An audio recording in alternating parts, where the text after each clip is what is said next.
వాకాడు ప్రజలకి వాకాడు ఎస్ఐగా తెలియపరచడం ఏమైందంటే, ఈ మధ్య కొంతమంది యువత మద్యానికి తర్వాత సిగరెట్లు ఓపెన్గా డ్రింకింగ్ చేయడాలు, తాగేసి డ్రైవింగ్ చేయడాలు, గ్యాంగులుగా ఫామ్ అయ్యి కొంతమంది వ్యక్తులు చట్టాన్ని వాళ్ళ చేతుల్లోకి తీసుకుని భౌతిక దాడులు చేసుకుని భౌతిక దాడులు పాల్పడి కర్రలు రాడ్లతో కొట్టుకోవడం జరుగుతూ ఉంది.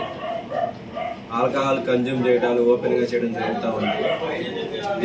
దీనిని ఎవరైనా సరే చట్టాన్ని ఉల్లంఘించి భౌతిక దాడులకు పాల్పడితే వాళ్ళ మీద ఖచ్చితంగా చట్టపరమైన చర్యలు తీసుకుని జైలుకు పంపించే విధంగా శిక్షలు ఉంటాయని వాకాడు వారు పోలీసు వారు తెలియపరుస్తున్నారు. అదేవిధంగా ప్రజలకు తెలియపరచడం ఏమైనా అంటే, మీ ఏరియాలో ఎవరైనా సరే ఓపెన్ గా డ్రింకింగ్ చేయడం కానీ, పబ్లిక్ న్యూసెన్స్ ఏమైనా క్రియేట్ చేయడం కానీ జరిగితే వాకాడు పోలీసు వారికి తెలియపరిస్తే ఇమీడియట్ గా స్పందించి చట్టపరమైన చర్యలు తీసుకుంటామని ప్రజలకు తెలియపరచడం అయింది. ప్రజలు కూడా మాకు సహకరించి సమాచారాన్ని, ఏదైనా అసాంఘిక కార్యకలాపాలు కానీ, గంజాయి కన్జ్యూమ్ చేయడం అనేది వాకాడులో లేదు. అలాంటి కల్చర్ ఏదన్నా ఉంటే మా దృష్టికి తీసుకొస్తే ఆ గంజాయి అమ్మే వాళ్ళ మీద, కన్జ్యూమ్ చేసే వాళ్ళ మీద చట్టపరమైన చర్యలు తీసుకుంటామని తెలియపరుస్తున్నాము.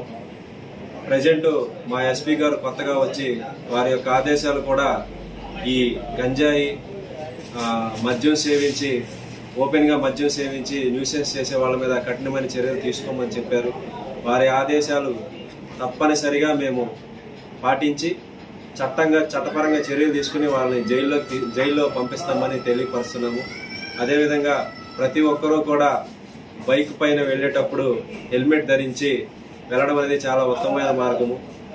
ఎవరైనా హెల్మెట్ లేని ఎడల కొనుక్కుని ధరించి ఉండి ఏదైనా ప్రమాదవశాత్తు జరిగినప్పుడు వారి యొక్క ప్రాణాలు కాపాడడం హెల్మెట్లు చాలా కీలకం. కాబట్టి డ్రైవింగ్ లైసెన్స్ కూడా ప్రతి ఒక్కరూ తీసుకుని హెల్మెట్ పెట్టుకుని తోలాలనేది మా యొక్క వాకాడు యొక్క పోలీసు వారి యొక్క భావన. దాన్ని ప్రజలందరూ అర్థం చేసుకుని సహకరించాలని కోరుతున్నాం.